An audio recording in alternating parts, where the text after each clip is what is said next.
ఎర్ర సముద్రము నీ ఆజ్ఞ మేరకు రహదారిగా మారగా దాటిరే నీ జనులు బహుక్షేమముగా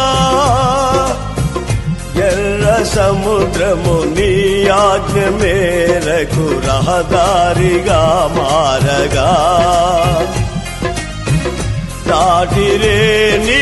జనులు బహుక్షేమముగా ఆ